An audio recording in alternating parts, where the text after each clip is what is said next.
ఈరోజు Osmania university police స్టేషన్లో హరీష్ రావు గారి పైన ఫిర్యాదు చేయడం జరిగింది, కంప్లైంట్ చేయడం జరిగింది.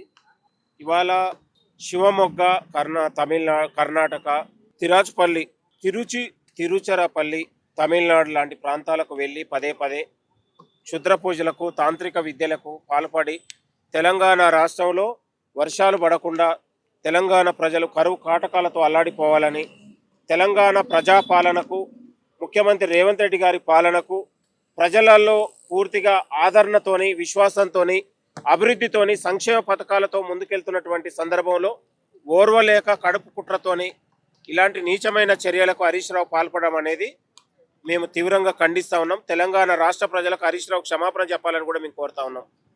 ఇవాళ 2.5 ఏళ్లలో సంక్షేమ పథకాలతోని మహిళలకు, నిరుద్యోగులకు, రైతులకు ఈ ప్రభుత్వం సంక్షేమ పథకాలకు పెద్దపీట వేసి ఇవాళ ప్రపంచ దేశాలకు పోటీ పడి దేశంలోనే తెలంగాణ రాష్ట్రం విద్య, ఉపాధి, ఉద్యోగాల దిశగా అమలు జరుగుతున్నటువంటి సందర్భంలో ఇవాళ హరీష్ రావు లాంటి నాయకుడు కుట్రబుద్ధితోని ఇలాంటి అనైతిక చర్యలకు పాల్పడడం అనేది చాలా సిగ్గుచేటు.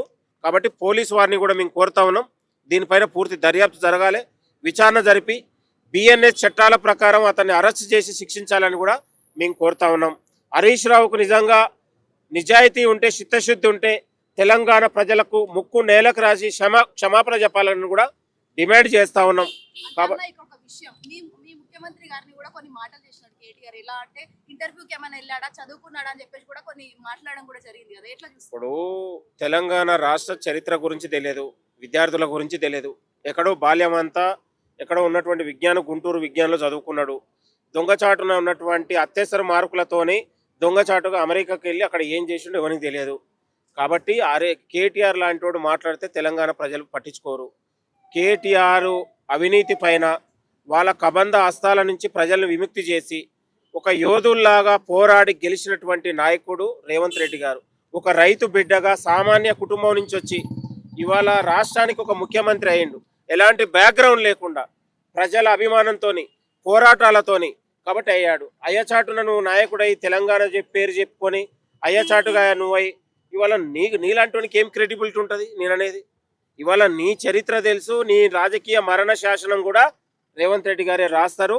అఫిడవిట్ నువ్వు నింపడమే తెలుసు, నీ రాజకీయ మరణ శాసనం కూడా నింపుతాడు, రాసి పెట్టుకో. మళ్ళా వచ్చేసారి కూడా మీరు అసెంబ్లీ కాదు, అసెంబ్లీ గేట్లను కూడా తాకనీయం బిడ్డ, గుర్తుపెట్టుకోండి. నేను అనేది హరీష్ రావు గారు పదే శివమొగ్గ లాంటి, ఇప్పుడు తిరుచిపల్లి తమిళనాడు 2వ తారీఖు 3వ నెల 2026, 31 మేలో 2026 నుండి 1వ తారీఖు 6వ నెల 2026 శివమొగ్గ కర్ణాటక, 2వ తారీఖు 6వ నెల 2026 తిరాజ్పల్లి తమిళనాడు, 23వ తారీఖు 7వ నెల 2020 శివమొగ్గ.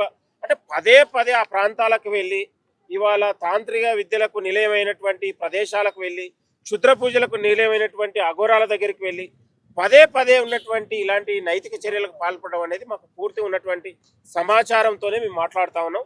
కాబట్టి హరీష్ రావు తెలంగాణ ప్రజలకు క్షమాపణ చెప్పాలి.